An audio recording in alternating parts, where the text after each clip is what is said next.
Discoveries. It's day 26 of the expedition. John and Matty are deep in the Brazilian wilderness. Matty's morning ritual is almost at its end.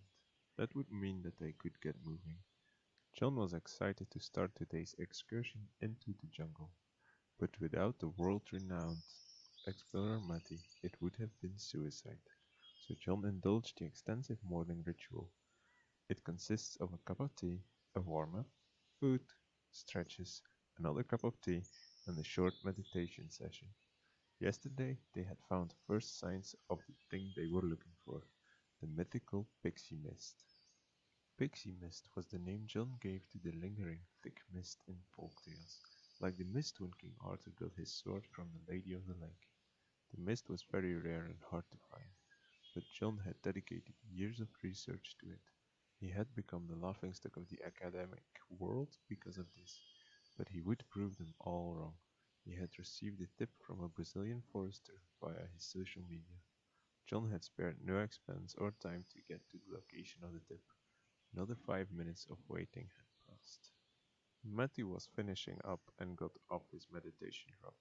He picked up his bag and without word or warning headed off in the jungle. John followed close behind. He had to get used to this curious behavior, but Matty rarely talked. Once he had told John off for not being ready when he wanted to leave. He had made the threat of leaving John to his own devices when it happened again. This had ensured that John had been ready every single day since. The plan for today was to head straight to where they had spotted the wisp of mist. It had moved against the light breeze that had blown through the jungle. It was a good 2-hour walk from the camp. Matty pointed out all the venomous spiders and snakes on the way. John knew already all the kind by name. Spotting them was still hard, but he got better.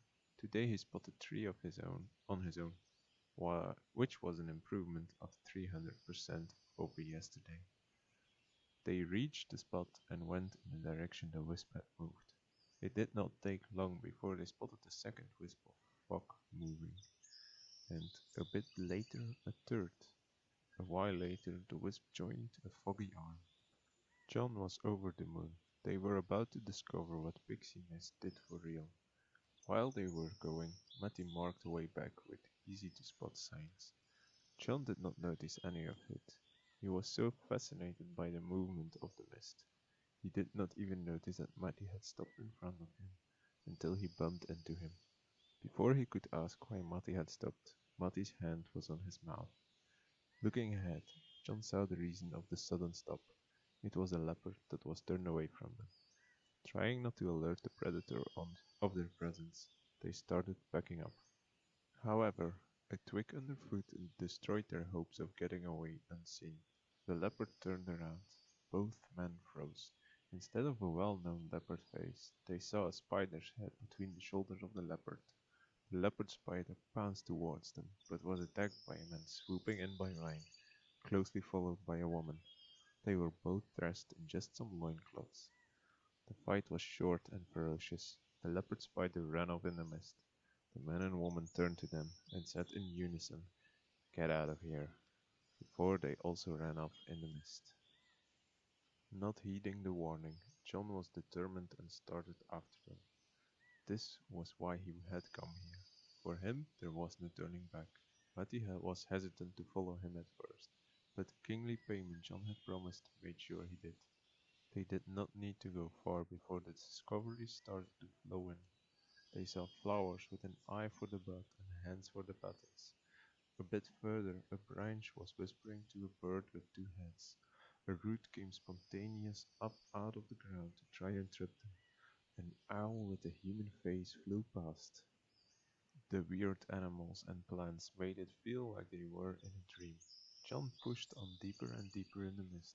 The creatures became more and more disturbing. There were spiders with enlarged eyes, but with giant fangs and daggers for claws. Branches started swinging for their heads, but this changed all of a sudden. In a moment the mist was there, the next it was gone, and it looked like they were in a normal jungle again. John was ecstatic. Pixie mist was a bridge to another dimension. Now it was time to scientifically document the discovery.